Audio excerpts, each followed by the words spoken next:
दोस्तों नमस्कार। आज के हम इस वीडियो में आत्महत्या के नैतिक पक्षों पर चर्चा करेंगे, समझने का प्रयास करेंगे कि क्या एक व्यक्ति को आत्महत्या करने का अधिकार है कि नहीं है। तो इस चर्चा की शुरुआत दो प्रश्नों के साथ होती है कि क्या एक व्यक्ति का अपने जीवन पर पूर्ण अधिकार है कि नहीं है, और दूसरा कि क्या जीवन के अधिकार में मृत्यु का अधिकार शामिल है कि नहीं है। दोनों प्रश्नों को ध्यान से सुनेंगे। पहला प्रश्न ये है कि क्या एक व्यक्ति का अपने जीवन पर पूर्ण अधिकार है कि नहीं है।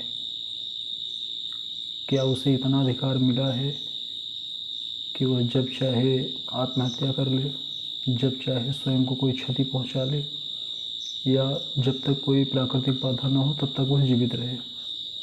क्या उसका अपने जीवन पर पूर्ण अधिकार है। और दूसरा ये है कि क्या संविधान में जो हमें जीवन का अधिकार मिला है उसमें मृत्यु का अधिकार भी शामिल है कि नहीं है। क्या उसमें आत्महत्या का अधिकार भी शामिल है कि नहीं है। तो यदि पहले प्रश्न की बात करें जिसमें यह कहा गया है कि क्या अपने जीवन पर पूर्ण अधिकार है कि नहीं है, तो हम ये देखते हैं, ऐसा मानते हैं कि किसी भी व्यक्ति का उसके जीवन पर प्राथमिक अधिकार होता है। पहला अधिकार तो उस व्यक्ति का ही होता है जिसका वो जीवन है।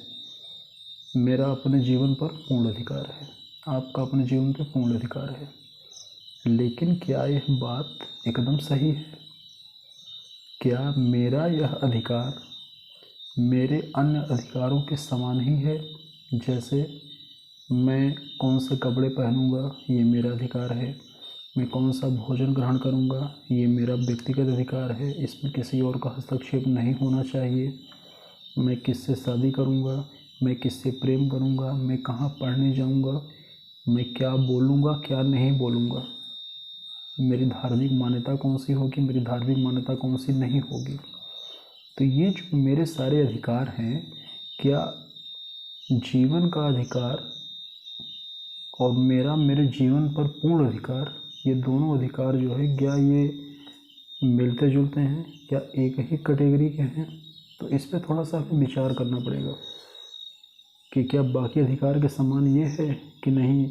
अगर मेरे भोजन ग्रहण करने पर अधिकार है तो इस आधार पे क्या हम कह सकते हैं कि नहीं मेरे जीवन पे पूरा अधिकार है और किसी का अधिकार ही नहीं है।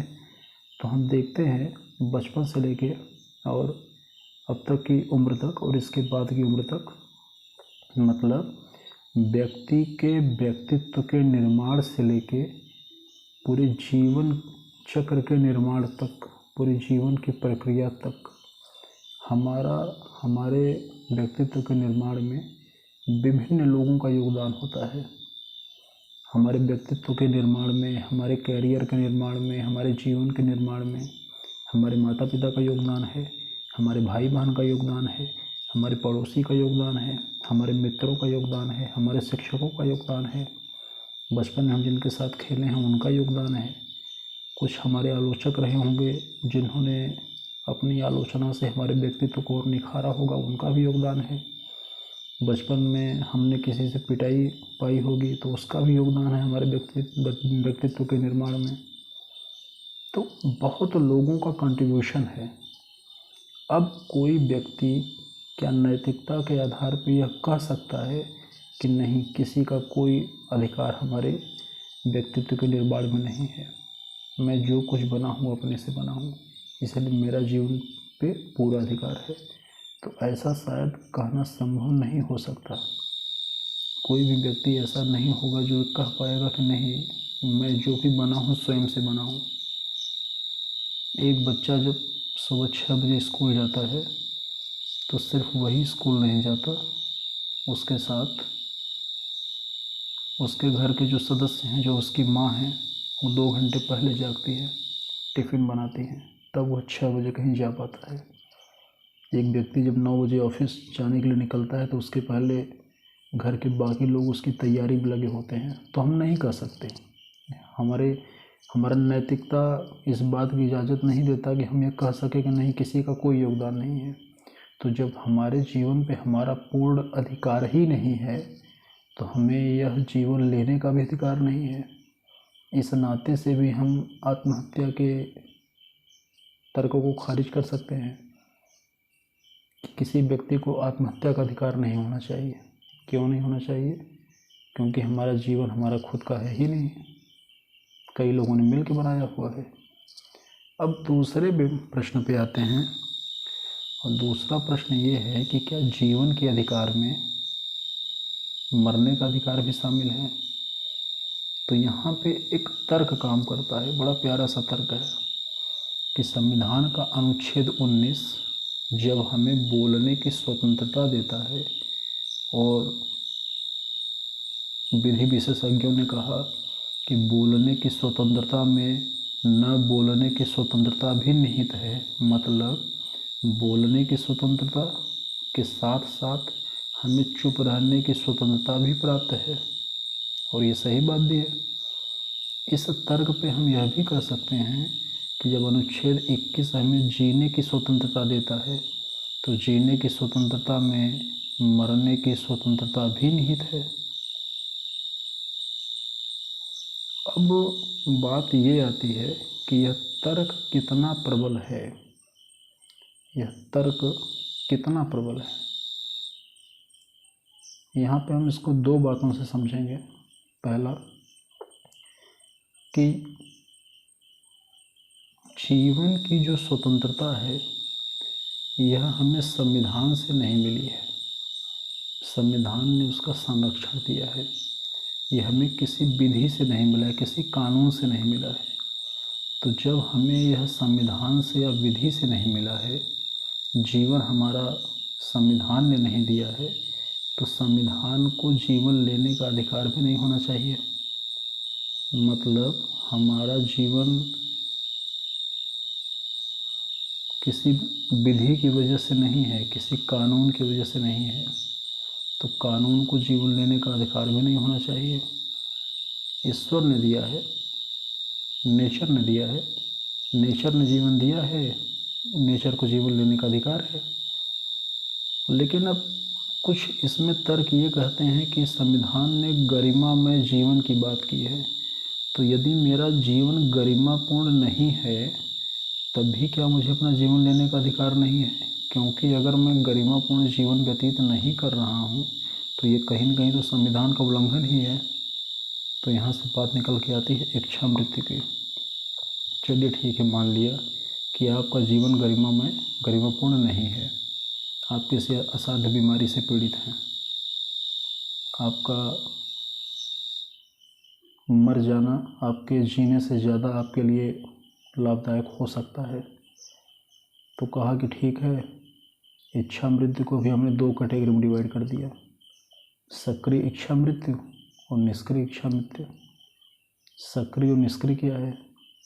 सक्रिय इच्छा मृत्यु ये है कि आपको किसी असाध्य परिस्थिति में विधि कानून आपको मृत्यु देने की व्यवस्था कर सकता है। जैसे कोई इंजेक्शन लगा दिया और आप जो है नींद में ही आपकी मृत्यु हो गई, यह तो सक्रिय इच्छा मृत्यु है। भारत में यह संभव नहीं है और है भी नहीं। तो निष्क्रिय क्या है? निष्क्रिय इच्छा मृत्यु ये कहता है कि हम आपको बचाने का प्रयास नहीं करेंगे, मतलब हम आपको जीवन रक्षक सुविधाएं नहीं देंगे जिससे आपका जीवन जो है आगे चलता रहे। आप वेंटिलेटर पर हैं, आप चलते रहें, हम आपको बचाने का प्रयास नहीं करेंगे। हाँ, ये है कि आपको मारने का प्रयास भी नहीं करेंगे। इसे हम कहते हैं साधारण भाषा में कि यह निष्क्रिय इच्छा मृत्यु है। दूसरा तर्क ये है जीवन के अधिकार और मरने के अधिकार में, आत्महत्या में, कि एक तरफ आपने कहा कि बोलने की स्वतंत्रता में चुप रहने की स्वतंत्रता निहित है। इस तर्क के आधार पर आप यह कह रहे हैं कि जीने की स्वतंत्रता में मरने की स्वतंत्रता भी निहित होनी चाहिए। तो हमें ध्यान देना चाहिए कि बोलने की स्वतंत्रता में चुप रहने की स्वतंत्रता इसलिए निहित मानी जाती है क्योंकि चुप रहने की स्वतंत्रता भविष्य में बोलने की स्वतंत्रता को बाधित नहीं करती है। हम आज बोल रहे हैं, कल हम नहीं बोलेंगे, लेकिन हम परसों बोलेंगे। लेकिन मरने की स्वतंत्रता जीने की स्वतंत्रता को बाधित करती है। हम आज जीवित हैं, कल हमने अपने मरने के अधिकार का प्रयोग कर लिया, हम मर गए, परसों हम चाह के भी नहीं जी पाएंगे। तो कोई भी अधिकार जो किसी महत्वपूर्ण मूल अधिकार को काटता हो, उसको बाधित करता हो, भविष्य में उसकी पुनरावृत्ति पर प्रतिबंध लगाता हो, उसे हम जो है नैतिक रूप से सही नहीं मान सकते। इस प्रकार हम दोनों परिस्थितियों में देखते हैं कि आत्महत्या का अधिकार किसी भी तरीके से नैतिक रूप से जायज़ नहीं ठहराया जा सकता। उम्मीद है कि यह तथ्य या व्याख्या आपको समझ में आई होगी। आप कमेंट बॉक्स में अपने सुझाव भी दे सकते हैं। कल किसी नए टॉपिक के साथ, किसी नई व्याख्या के साथ आपके सामने फिर उपस्थित होंगे। तब तक के लिए नमस्कार। चैनल को देखते रहिए, लाइक करिए, शेयर करिए, सब्सक्राइब करिए। नमस्कार।